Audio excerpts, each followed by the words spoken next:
This is the afternoon edition of the Weather Xtreme video. This is for Monday, the 23rd of November. James Spann here. As expected, this day has been cloudy and cool. Tomorrow looks cloudy and cool, and a pretty sharp change to colder weather around Thanksgiving this week. Let's talk about it. A lot of weather questions. We'll see if we can pop up some answers here.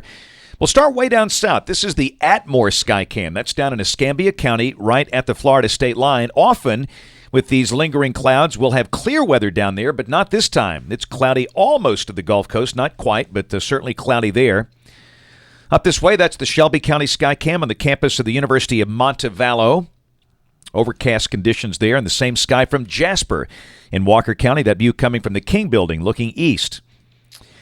Well, you can see what's happening here. Got a pretty decent trough coming out of the Rockies, and that will be helping to swing a shortwave through here tomorrow night, and that will bring a surface front, but this moisture is very, very shallow, and accordingly, we just don't expect much rain. In fact, I think we can pretty much take that out for tomorrow night.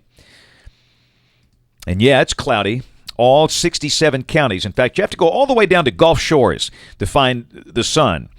In Mississippi, it's cloudy over most of the state. Some clearing down there below Jackson, but you get the idea. These clouds are not going anywhere tonight, and probably much of the day tomorrow will be cloudy as well. But despite the clouds, no rain.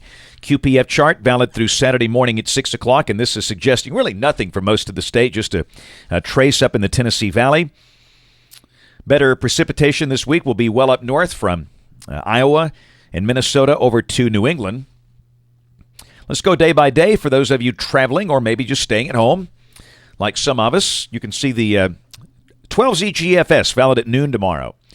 And there's your shortwave just northwest of the state. And down below that at midday, the surface front is running from near St. Louis down to Texarkana and San Antonio. And a little band of showers possible, but during the day tomorrow, we think the sky will stay cloudy. The high around 60, maybe not quite as cool as today, but certainly not very mild. Tomorrow night at midnight, the surface front eases in here. And again, somebody might see a shower somewhere with that, but we just don't think the chance of rain will be really significant. And then Wednesday, that front is on by, and we are hoping that the sun breaks out. I'm sure not going to guarantee that, but we'll say a partly sunny day with a high in the low 60s. And again, that's your busiest travel day of the year. Take a look. We note the cold air coming down across the plain states. It's going to be pretty cold up there. A few snow flurries and snow showers likely. But again, the key thing, the lack of any major storminess all around the nation. No major winter storms, no major severe weather problems or flooding issues. So travel weather, generally speaking, Wednesday looks good. Thanksgiving. There's that big trough over the east that we've been advertising for a week or so. And down below that should be a breezy, cold, blustery kind of day with a mix of sun and clouds. I don't think we see 50. I say we stay in the 40s all day with that. And by the way, there's a look at the NAM of Thanksgiving, almost identical, so good agreement there. And Friday. The trough very progressive, so it's going to be cold Friday morning. I think we start the day in the upper 20s, but we warm up to maybe 50 Friday afternoon. A bright sunny sky, great day for the Iron Bowl, Alabama at Auburn. About 50 at kickoff with 40s during the fourth quarter. Saturday looks great. We'll be up in the 60s if this is right with a sunny sky. And Sunday looks good, but oh yeah, here comes the next rain producer. Very cold air dropping down into the western states at 1,036 millibar high. Surface low Sunday is near Waco, Texas. And then Monday, that looks pretty interesting right there. We've got a southwest flow aloft, deep trough back off to the west, and that looks wet. Now, modeling is just all over the board here on where the surface low is going to be. Most of the runs have had it down in the Gulf. This time, it's near Paducah, Kentucky.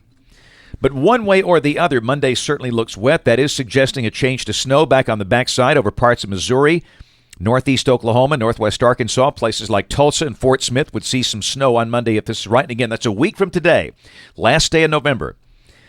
And then the next day, the 1st of December, this is Tuesday of next week, the surface low deepens over New England. And again, we turn sharply colder. In the wake of that, maybe a bit of moisture trailing that. It looks like kind of a cloudy, cold, and blustery day. And then the middle of next week, this is Wednesday, the 2nd of December. Everything is on bias. But we note that new surge of cold air up north. We'll go out 3 more days. This is December 5th. Southwest flow aloft, and down below that, boy, that's a 1,044 millibar high. At the peak, that thing was up to 1,050. I don't have the day-by-days here, but it is very, very cold air coming down. Now, and again, this is voodoo, understand, but the idea of very cold air flooding much of the country is good in early December. Based on that, there's the Arctic Oscillation. You can see that downward spike. And again, we'll just have to wait and see. The 9th of December, this is the end of the forecast.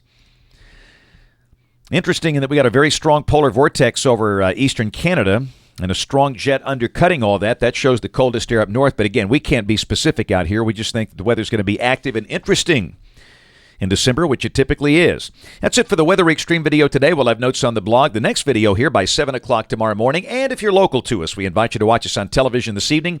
ABC 3340 in Birmingham at 5, 6, and 10. Again, thanks for watching. Have a wonderful evening, and God bless. Each day, there are new stories to tell about the people who live here and the place we call home. All of the faces that I see, all of the places close to me, they're all part of all the best things about home. Sharing your stories on ABC 3340, Alabama's news leader.